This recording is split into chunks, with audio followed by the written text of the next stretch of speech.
आचार्य की जय, गौ माता की जय।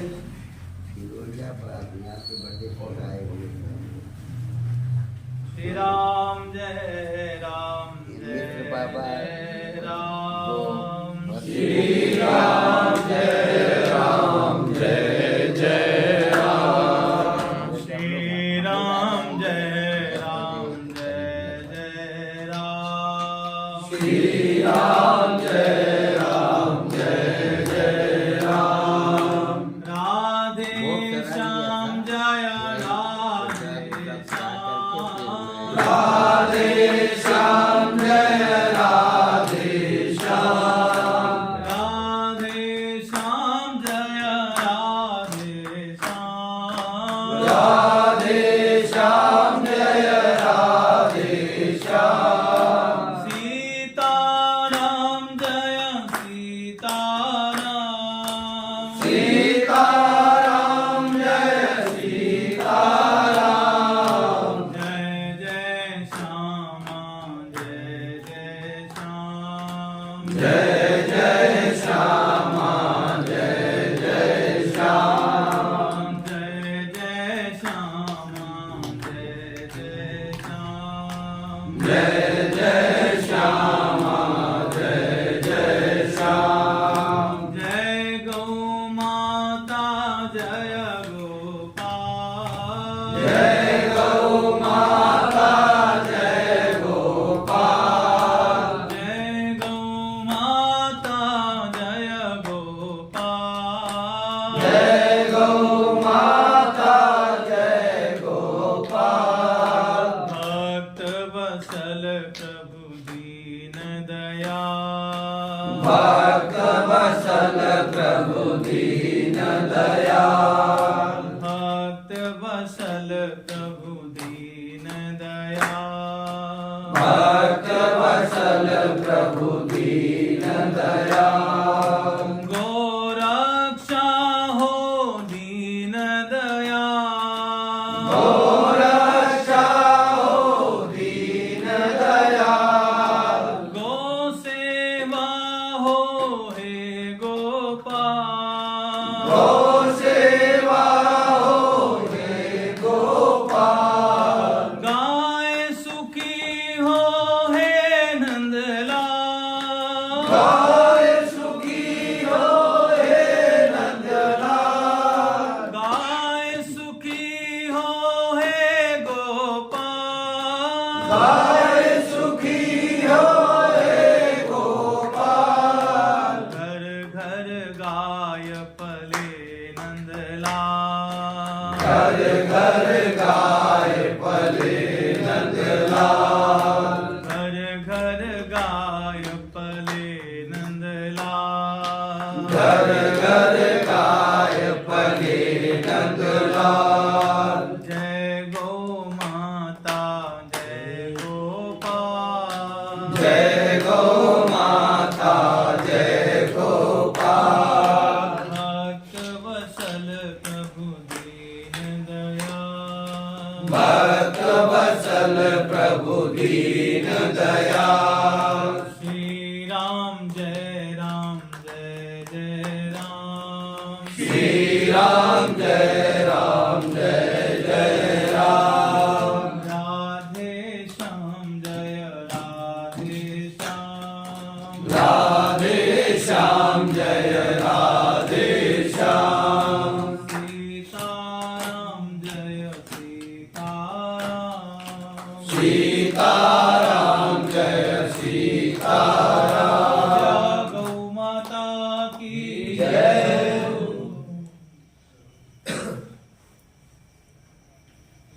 सभी महापुरुषों के चरणों में प्रणाम।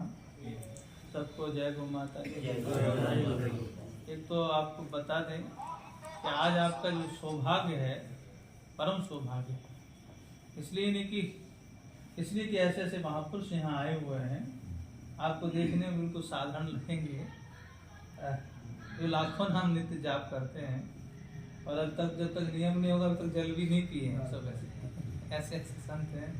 और वो जो मोनी जी महाराज पधारे हैं, बाबा पधारे, परम पूज्य हमारे महाराज जी पधारे हैं, एवं हमारी सुखदेव बाबा, ये हमारे हनुमान जी हैं। समझो कहीं भी किसी भी अवस्था में गाय की कहीं भी कष्ट की स्थिति हो, ब्रजमंडल में, वृंदावन में, गाय की दुर्दशा का कारण हम ही लोग हैं, लेकिन संत लोग उनको संभालने की चेष्टा करते हैं। तो आप पहाड़ों में भी, जो ब्रज के पहाड़ों की रक्षा हुई, उसमें भी आप बाबा पूज्य रमेश बाबा महाराज जी के साथ सेवा में थे। ऐसे सभी महापुरुषों का हमें दर्शन हो रहा है। और बात गाय की है, गाय तो आप समझ सकते हैं, गाय तो हमारे कन्हैया ठाकुर की ठाकुर है। हम अपने एक विषय, जब बाबा जी बनने की प्रक्रिया आरंभ थी, ये अब तो ठाकुर जी लीला कर रहे थे, अब अनुग्रह कर रहे थे कि अब अपने ही शरण में वो रखेंगे। मन भी मन जब पूरी तरह व्यवस्थित हुआ कि हाँ अब ठाकुर जी की सेवा में उनके समर्पित होकर कार्य करेंगे। तो उस समय परम पूज्य श्री पंडित श्री गया प्रसाद जी का नाम सुना सब? उनकी ही कृपा पास श्री ठाकुरदास बाबा विराजमान थे। तो उनसे पूछा बाबा, वो एक उस समय विभूति थे, 2003 की बात है, 3 की बात है, अभी तो धाम गमन हो गया उनका। तो उनसे पूछा कि बाबा ऐसा क्या किया जाए जिससे हरि गुरु सहज में प्रसन्न हो जाए, क्योंकि भजन की रुचि बनते बनते बनेगी जब बनेगी, लेकिन रुचि उस समय थी नहीं कि भजन करे, सेवा में रुचि थी। तो क्या किया जाए? तो उन्होंने कहा कि ठाकुर की भी ठाकुर है गैया, क्या कि भगवान की भगवान है गाय। येन केन वो सुरक्षित हो, व्यवस्थित हो, संरक्षित हो, इस क्रम में लग जाना चाहिए। आपसे भजन बनता है अथवा नहीं बनता है, तो ये आप समझो ठाकुर जी की सीधी सीधी दृष्टि में आप लोग हैं जो गो सेवा में लगा है। ठाकुर जी की सीधी सीधी कृपा दृष्टि उनके ऊपर है। उनके समझो मुख्य, जैसे होता है ना, कुछ चुनिंदा लोग होते हैं किसी मालिक के, हाँ फलाना, तो ऐसी दृष्टि, कृपा दृष्टि नित्य बनी रहेगी। तो गौ सेवा ईमानदारी से करेंगे तो हमें ठाकुर जी आपका भजन हो गया, अच्छी बात है। तो वो बात उन्होंने 4-5 चीजें कही थी उस समय कि ठाकुर की भी ठाकुर है गैया, उसकी सेवा में लग जाए। और साथ ही कहा था कि आरंभ करना मत, आरंभ करना मत, और जो हो रहा है उसमें सहायता करना। आरंभ करना मत, जो हो रहा है उसमें सहायक हो जाना। तीसरा कहा था पद कभी लेना मत, पद कभी लेना मत, कि कोई महंत महामंडलेश्वर ऐसे होते हैं ना, साधुओं के पद होते हैं, और अध्यक्ष पर, उपाध्यक्ष, परमाध्यक्ष आदि आदि आदि इस प्रकार। और चौथा कहा था कि ठाकुर जी के नाम के अलावा आपके पास कुछ अपना नहीं होना चाहिए। कुछ अपना करके, जैसे कोई आप समझते हैं जैसे घर गृहस्थियों में सबका मकान दुकान सब कुछ होता है, और आज तो ये 4 चीजें ठाकुर जी की कृपा से उस समय, तो ये जो हमें गौ माता का प्रसाद और जो कृपा है उनके, जो हम सेवा करने की बात है, एवं ऐसे गुरुजन हमें प्राप्त हुए, परम पूज्य मुलुक पीठाधीश्वर जी महाराज, परम पूज्य स्वामी श्री ज्ञानानंद जी महाराज। परम पूज्य स्वामी ज्ञानानंद जी महाराज जी की सेवा में 13 साल रहा हूँ। फिर उनसे ही जब जड़खोर गोधाम का जब आरंभ हुआ 2011 में, तो उस समय फिर पूज्य मुलुक पीठ वाले महाराज जी ने, पथमेड़ा महाराज जी ने, गोविंद, अभी जो गोविंदेवगिरी जी इस समय अयोध्या जी में जो कोषाध्यक्ष के रूप में विराजमान है, तो वह सब थे। तो उन्होंने फिर घर को जड़खोर की सेवा के लिए निमित्त दास को फिर महाराज जी से मांग के सेवा में लगा लिया। तो ठाकुर जी ऐसी कृपा करते कि ऐसे ऐसे महापुरुषों का सानिध्य सहजता में प्राप्त हुआ, और उन्होंने सेवा कर, और वो गौ सेवा की प्रमुखता को कुछ मुलुक पीठ महाराज जी आज पूरे विश्व में, राष्ट्र में जो भी उनको पहचानता है, गौ सेवा के रूप में ज्यादा पहचानते, तो ऐसी सहज में प्राप्त हुई। और गाय कोई ठीक है, एक वो पशु रूप में विराजमान है, तो लेकिन पूज्य परम पूज्य श्री भाई श्री जी का नाम सुना, पोदार जी का किसी ने? पोदार जी का उनसे, क्योंकि वो उनको चलता फिरता वृंदावन कहा जाता था, क्योंकि अंग संग हर क्षण ठाकुर जी की लीलाएं उनके साथ घटती थी, प्रायः होती रहती थी। तो किसी साधक ने पूछा, और वो क्रांतिकारी रहे हमारे इसके स्वतंत्रता सेनानी रहे, वो बहुत बड़ा उन्होंने उसमें योगदान रहा उनका। तो उनसे पूछा किसी ने, साधक ने, कि बाबा पूज्य भाई श्री, गाय कट रही है, गोविंद की गैया है, उनको पता नहीं लगता कि ऐसी दुर्दशा को प्राप्त है, तो उसका संरक्षण होना चाहिए। ठाकुर जी कुछ लीला करें, उनसे पूछो क्या बात है, क्यों नहीं होता है, क्यों नहीं करते हैं। तो कुछ हफ्ते बाद फिर वही साधक पुनः आते हैं, तो उनसे पुनः कहते हैं तो भाई श्री क्या हुआ, ऐसे ऐसी बात हमने आग्रह किया था, ठाकुर से पूछिएगा। तो भाई जी एक बड़ा सुंदर जवाब देते हैं, बोले ये इसमें और कृष्ण में अंतर नहीं है, ये साक्षात प्रकृति है, प्रकृति देवी है। जल, वन, औरण, जंगल, जितना जो कुछ भी प्रकृति है वो गौ माता की कृपा से ही है, साक्षात पृथ्वी का ही स्वरूप है। ये आज दुखारी लीला में दिखाई देती है, कट रही है। ठाकुर जी ने कहा कि आज कलयुग है, कलयुग में लोग साधन संपन्न नहीं होंगे, अर्थ संपन्न तो हो सकते हैं, लेकिन साधना में रुचि, वो उस प्रकार का विवेक कम होगा। तो पूज्य गौ माता एक ऐसा साधन है, उसको किसी भी प्रकार से सुरक्षित करने की, संरक्षित करने की, संवर्धित करने की प्रक्रिया में जो लग जाएगा वो ठाकुर जी को प्राप्त, सहजता में प्राप्त होगा।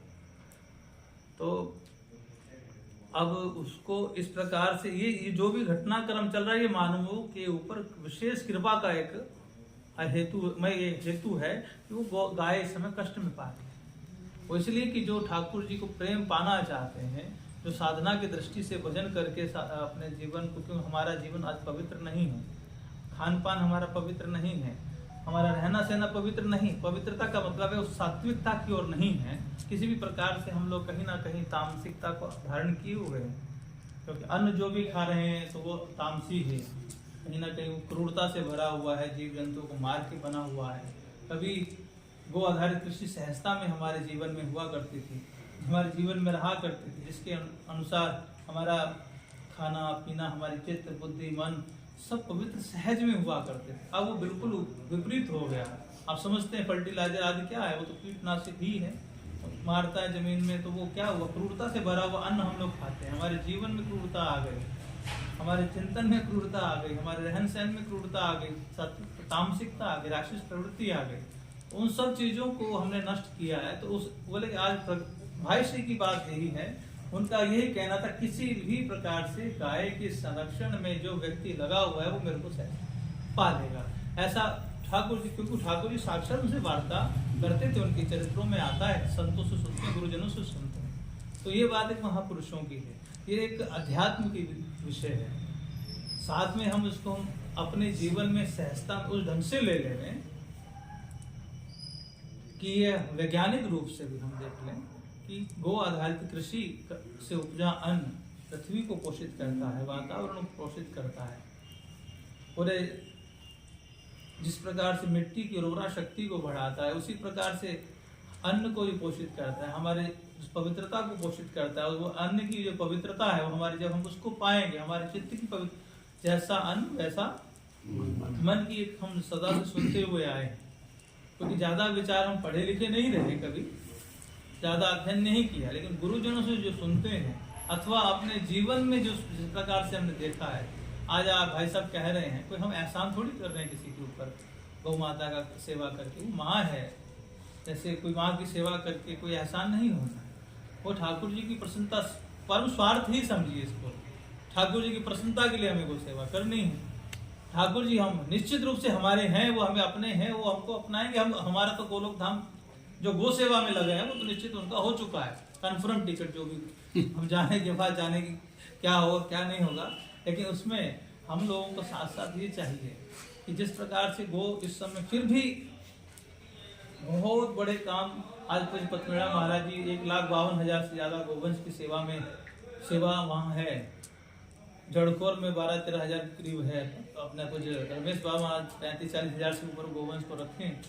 आज लगभग 30 से 40 लाख गोवंश संत ही उसको अपनी पूरे गौशालाओं के माध्यम से, संत ही हैं प्राय जहाँ भी, क्योंकि किसी न किसी संतों से जुड़े हुए लोग हैं। 25 लाख के करीब गोवंश तो केवल राजस्थान में ही है। जो कि किन्हीं किन्हीं महापुरुषों के संरक्षण में वो चल रहा है। तो ये संत अथवा जो महापुरुष इस प्रकार की प्रवृत्ति में लगे हुए हैं, आप समझ लेते हैं कि क्योंकि उन्होंने देखा है, समझा है, विवेक उनके अंदर हम लोगों से ज्यादा है जो महापुरुष करते आ रहे हैं। क्यों? वो जानते हैं कि यही एक ऐसा तत्व है कि जो पृथ्वी को पोषित करेगा, मानव के अंदर मानवता को पोषित करेगा। तो उसके बावजूद भी क्योंकि हम अन्न इस प्रकार का खा रहे हैं, इस प्रकार की प्रवृत्तियों में इसलिए पड़े हुए हैं कि जो कि हमको उस सात्विकता की ओर जाने नहीं देता, उस तत्व की ओर जाने नहीं देता। इसलिए सबसे पहला काम तो हम जितने भी गौ सेवक हैं, गौ साधक हैं, उनको ये चाहिए कि कोई ना कोई एक गांव ऐसा अडॉप्ट कर लेना चाहिए, जैसे फिरोजाबाद है, उसके आसपास कुछ ऐसे किसान तैयार करने चाहिए जो गोदार कृषि हमको उपलब्ध करावें। क्योंकि उससे ये सीधा सीधा है कि जो अन्न खा रहे हैं वो हमको हजारों प्रकार की बीमारी भी दे रहे हैं, और उसका सारा पैसा आप समझते हैं डॉक्टरों के पास ही जाना है। कैसी कैसी भयंकर बीमारियां उससे पैदा हो रही हैं, वो सब चीज़ों का निवारण भी हम लोगों को अब चाहिए कि जो गौ सेवा में लगे हुए आप जैसे लोग हैं, उनको इस चीज़ पे काम मेरे ख्याल से कर भी रहे हैं।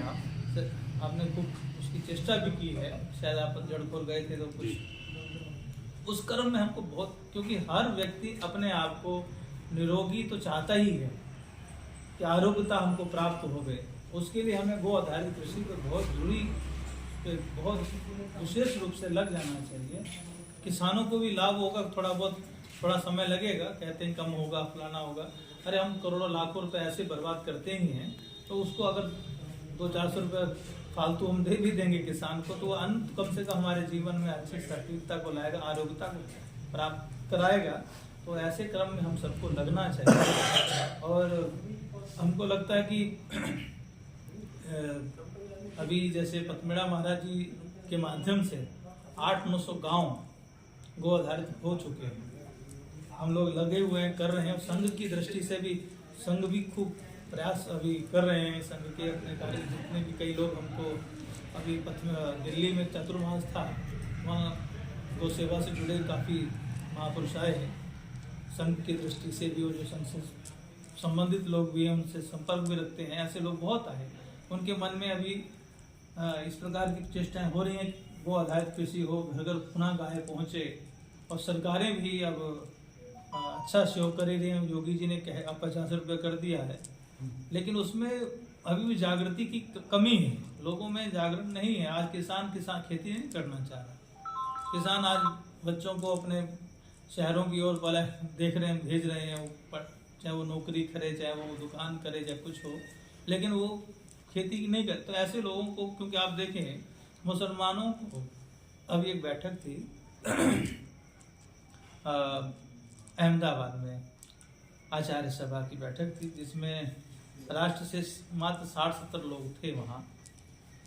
उस बैठक में माननीय भागवत जी पूरा दिन रहे, और अमित शाह जी 5-6 घंटे रहे, और राष्ट्र के कुछ मुख्य चुनिंदा ही, पूरे राष्ट्र में 60 ही लोग थे। उसमें वो बड़ा विचित्र और भयानक ऐसे ऐसे तथ्य सामने रखे जा रहे थे कि कई चीजें हैं कि नहीं सामने रख सकता, लेकिन ऐसी स्थिति थी कि 5-6 साल के अंदर, ये बहुत गंभीर बात थी कि 5-6 साल हैं हम लोगों के पास, या तो इतना भजन करो कि इसी जन्म में हम भगवान को पा जाएं, या फिर इतना अपने आप को संघर्ष अथवा जागरण की आवश्यकता है। 5-6 साल के बाद वो हालत होने वाली है इस राष्ट्र की, कि जो कश्मीर में कभी सुनी होगी आप, जो ब्राह्मणों के साथ हुआ है, वैसी स्थिति यहाँ होने ही वाली। ये उस समय उस बैठक की चर्चा, जिस प्रकार से, जिस ढंग से कार्य हो रहे हैं वो लोग कर रहे हैं। गौ माता की सेवा के साथ साथ हम लोगों को इस प्रकार के जागरण की भी बड़ी परम आवश्यकता है। और फिरोजाबाद तो हमको देखते हैं कि यहाँ तो पूरा गढ़ है, तो यहाँ जितने भी सब लोग रह रहे हैं वो हर क्षण हर समय तैयारी कर रहे हैं। हर क्षण हर समय उनका एक ही चलना फिरना उठना बैठना, उन लोगों का एक काम है कि किस प्रकार से इस राष्ट्र के ऊपर हर स्थिति हर प्रकार से हम काबिज हों, और वो उस चीज़ में हम लोगों से हजारों गुना ज़्यादा सक्रिय हैं और वो काम कर रहे हैं। और हम तो यहाँ तक भी कहना चाहेंगे प्रभु, संघे शक्ति कल युगे उन्हीं की है, जो उदाहरण है वो लोग, उनका रहना, उनका खाना, उनका पीना, उनका चलना उठना बैठना केवल और केवल एक ही चिंतन की ओर जाता है। वो ये चीज़ों हम इस चीज़ों को कम से कम हरियाणा और पंजाब में मैंने उसको बहुत अच्छे से नज़दीक से देखा है, जहाँ एक भी आदमी नहीं होता था, एक भी परिवार नहीं था, वहाँ एक दर्जी आता है, एक नाई आता है, वो इतना फेमस होता है कि सब लोग टूट पड़ते हैं हमारे जैसे अपने ही लोग, अरे बहुत बढ़िया सिलाई होती भी है, कला होती है कईयों के पास, अपनों के पास भी होती है, लेकिन कोई उन लोगों में से आ जाए तो ऐसा लगता है पता नहीं क्या भगवान प्राप्त हो गया। वो आता है, खाला को लाता है, फलाने को ढीमके को लाता है, तो वो एक से 50, 100, 150 होते होते फिर मस्जिदें वहाँ खड़ी हमने 5 साल के अंदर होती देखी, जहाँ एक भी आदमी परिवार नहीं होता। तो साथ साथ में हम लोगों को इस प्रकार की क्रियाओं में भी लगे ही होंगे, लेकिन और सक्रियता से हम अपने युवाओं को, अपने बच्चों को, क्योंकि आजकल हमारे बच्चे भी बस नशों में, उटपटांग चीज़ों में ही उनको रस मिलता है, जो कि बहुत नुकसानदायक। पहलवान जी जैसे लोग, कम से कम हर बच्चा होना चाहिए, आप जैसे लोग सक्रिय होंगे, आप बच्चों को, युवाओं को प्रेरणा स्रोत भी होते हैं तो इस्लाम को, तो ऐसी ऐसी चीज़ों को करना चाहिए जिससे कि बच्चे आकर्षित होंगे और बच्चे हिंदुत्व को, राष्ट्र की ओर अपने, क्योंकि हाँ पढ़ाई में एक ही बच्चा है, 2 बच्चे हैं मैक्सिमम, ये भी एक समस्या है। वहाँ ये बताया जा रहा था, जिस प्रकार से उनकी रेशो दिखाया हमको प्रोजेक्टर पे, वहाँ की कई ऐसी चीज़ें कि नहीं बोल सकते, इतनी भयानक स्थितियाँ हैं। अगर 5-6 साल में अगर हम लोग नहीं सुनते, हम ही लोगों को सुधरना पड़ेगा। अब सीमेंट की एकमात्र अपने पास एक ही राष्ट्र है, वैसे तो 250 कितने पूरे कई विश्व में फैल गए हैं, कई देशों में, हम कनाडा में हम लोग हैं, अमेरिका में हम लोग लाखों करोड़ों की संख्या में है वहाँ भी, और लेकिन हिंदुस्तान, हमारा भारत, हमारी राष्ट्र सनातन परंपरा का एकमात्र यही राष्ट्र बचा है। तो कम से कम उस प्रकार से रखें जिससे कि हम सहजता में उस प्रकार से अपने को जीवन को सनातन परंपरा से जी सकें। तो और ये सब के पीछे महाराज जी उस समय गाय की भी बात आई, उस समय एक चर्चा रखी, कुछ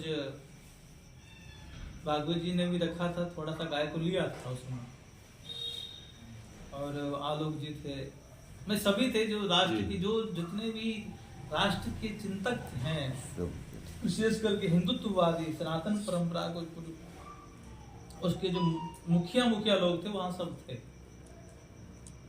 तो उन सब का विचार एक मिलकर के यही आता है कि जगह जगह जहाँ जिस प्रकार से कुछ जो राष्ट्रभक्ति, राष्ट्र को लेकर के जो चर्चाएं करते हैं, राष्ट्र को उत्थान का जागरण करने की क्षमता रखने वाले लोग हैं, ऐसे ऐसे लोगों को पूरे गांव में उनके छोटे छोटे आयोजन करा करके उन सबको बुला करके उनका बातें, उनसे कुछ हमें मिले, ऐसे ऐसे लोगों की वहाँ प्रवचन करा करके, ऐसे ऐसे लोगों का हमें राष्ट्र जागरण के में बहुत अच्छे से, अभी अश्विनी जी भी आए थे वहाँ, सुदर्शन जी थे वहाँ, का बहुत लोग थे, और ऐसे ऐसे उनके नाम भी मैं समझ नहीं पा रहा हूँ,